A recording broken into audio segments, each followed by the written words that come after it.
7 lives சொல்கிறாங்க, 7 ஜென்மம் சொல்லி சொல்கிறாங்க. அது எப்படி தெரியும் ஒருத்தருக்கு? இது ஒரு லைஃப் ஸ்பேன் முடிஞ்சதுக்கப்புறம் திருப்பி அவங்க அடுத்த ஜென்மத்துக்கு வராங்களா? அது எப்படி சொல்கிறாங்க 7 ஜென்மம் இருக்குது அப்படின்னு? ஒரு ஆளுக்கு ஒரு ஒரு லைஃபுக்கு வந்து 7 ஜென்மம், அது வந்து ஹியூமனாக இருக்கலாம், வேறு அனிமலாக இருக்கலாம், எப்படியோ இருக்கலாம். பட் அது என்ன கணக்கில் சொல்கிறாங்க? அது எப்படி 7 ஜென்மன்னு தெரியுறது? கேட்டுக்கு 9 லைஃப்ஸ் அப்படிங்கிறாங்க. அது யார் சொல்கிறாங்க? இது மேலே பூனையே மேலேன்னு சொல்கிறீங்க. இல்லை 7 ஜென்மன்னு எப்படி தெரியுறது? அடுத்த ஜென்மத்தில் நம்ம தான் அப்படி இருந்தோம்னா அதுவும் தெரியறது இல்லை. அது வந்து எனக்கு தெரியும் என்னோடய பூர்வ ஜென்மம் இப்படின்னு சொல்கிறாங்க. அது எப்படி தெரியும்? அது எப்படி தெரியறதுக்கு வழி என்னது? அது நம்ம அனுபவத்தில் இல்லாமல் இருக்கிறது எது நாம் நம்ப தேவையில்லை. நம்ம அனுபவத்தில் இல்லாதது எது நாம் நம்ப தேவையில்லை. ஆனால் அதே நேரத்தில் நம்ம அனுபவத்தில் இல்லாதது எல்லாமே கிடையாதுன்னு சொல்கிறது முட்டாள்தன்மையாயிடும். எனக்கு தெரியாதுன்னு பார்த்தா புரிஞ்சுக்கிறதுக்கு ஒரு வாய்ப்பு இருக்கு. நம்ம அனுபவத்தில் இல்லாதது இருக்குதுன்னு சொன்னால் அது ஒரு மாதிரி முட்டாள்தனம். நம்ம அனுபவத்தில் இல்லாதது இருக்கவே முடியாதுன்னு சொன்னால் அது ஒரு மாதிரி முட்டாள்தனம். நாம் திறந்த மனத்தோடு இருந்தால் உண்மை எது இருக்குதோ அது உணரலாம்ன்ற ஒரு நோக்கத்தில் நாம் இருந்தால் நம்ம அனுபவத்தில் இப்போ இல்லை. பிறந்த நாள்லேருந்து இது வரைக்கும் என்ன இருக்குதோ அவ்வளோதான் நம்ம அனுபவத்தில் இருக்குது. ஆனால் நம்ம என்ன பார்க்க முடியும்னா, நீங்கள் இப்போது என்ன பார்க்க முடியும். நீங்கள் இப்போ கண்ணை மூடினா நீங்கள் பார்க்க முடியாது. ஆனால் நீங்கள் இருக்கிறீங்க தானே. அப்படின்னா உங்கள் கண் என்ன பார்க்குதா இல்லை நீங்கள் என்ன பார்க்குறீங்களா? இப்போ நீங்கள் தானே என்ன பார்க்குறீங்க. கண்ணு மூலமாக கண் ஒரு ஜன்னல் மாதிரி. ஜன்னல் ஓப்பன் பண்ண பார்க்கலாம், ஜன்னல் மூடினா பார்க்க முடியாது. ஆனால் நீங்கள் உள்ளே இருக்கிறீங்க. அப்படின்னு இந்த உடல் தாண்டி ஏதோ ஒரு விஷயம் இருக்கிற மாதிரி தெரியுது இல்லையா?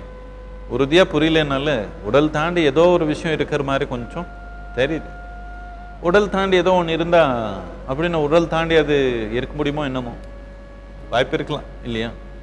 இது நாம் தேடி நாம் உணரணுன்னா இது 7 ஜென்மமோ 14 ஜென்மமோ பூனைக்கு 9 அதெல்லாம் நமக்கு வேண்டாம். ஆனால் என்னன்னா நம்ம உயிர்த்தன்மை என்னன்னு புரிஞ்சுக்காம எப்படி வாழ்றது? நம்ம உயிர்த்தன்மைக்கு அடிப்படை என்ன? இந்த உயிருடைய தன்மை என்னன்னு புரிஞ்சுக்காம எப்படி இங்கே நாம் வாழ்றது? யார் என்னமோ சொல்லிக்கொடும். நாம் புரிஞ்சுக்கொண்டு தானே கட்டாயமா.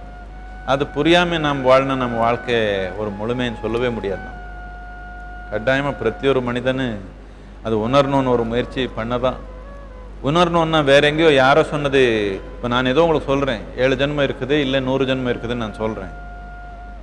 இது நான் எது உங்கள் அனுபவத்தில் இல்லாதது நான் எது சொன்னாலும் இல்லை, உங்களுக்கு 2 தான் வாய்ப்பு இருக்குது. நான் சொன்னதை நீங்கள் நம்ப முடியும், இல்லை நம்பாமல் இருக்க முடியும். நம்பினாலும் நீங்கள் உண்மைக்கு நெருக்கமாக வர மாட்டீங்க, நம்பாமல் இருந்தாலும் உண்மைக்கு நெருக்கமாக வர மாட்டீங்க. புரிஞ்சுக்கிற தன்மை ஒன்றும் வளரலை. நான் சொன்னது தான் சரின்னு நீங்கள் ஏற்றுக்கலாம், இல்லை நான் சொன்னது சரியில்லைன்னு நீங்கள் எதிரிக்கலாம். 2 பண்ணாலும் உங்களுக்கு உண்மைக்கு தொடர்பு வரலை. இது தொடர்பு வரணும்னா இந்த உயிர் நோக்கி கொஞ்சம் நாம் போகணும் தானே. இப்போ நம்ம பிரச்சனை என்னென்னா, இப்போ நம்ம புரிஞ்சுக்கிற தன்மை எல்லாமே ஐப்புலங்கள் மூலமாக இருக்கிறதுனாலே இந்த ஐப்புலங்கள் எல்லாமே வெளிநோக்கி இருக்குது, உள்நோக்கி இல்லை. உள்நோக்கி பார்க்கறது எப்படின்றது நம்ம கவனத்தில் வரல.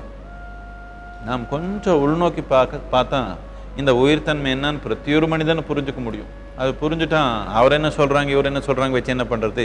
நாமே உயிராக இங்கே உட்காந்துருக்கிறோமே, நம்ம உயிர் பற்றி இன்னொருத்தர் என்ன சொல்கிறது இல்லையா? நாமே இங்கே உயிராக இருக்கிறோம், நாம எதுக்கு புரிஞ்சுக்க முடியல? யாரோ புக்கில் எழுதாங்க, வேதத்தில் எழுந்தாங்க, அவர் சொன்னாங்க இவர் சொன்னாங்க, யார் என்னவோ சொல்லிக்கிட்டோம். நாம் இங்கே உயிராக இங்கே உட்காந்துருக்கிறோமே, இதே உணர முடியலன்னு என்ன? கட்டாயமாக இது உணரணும்.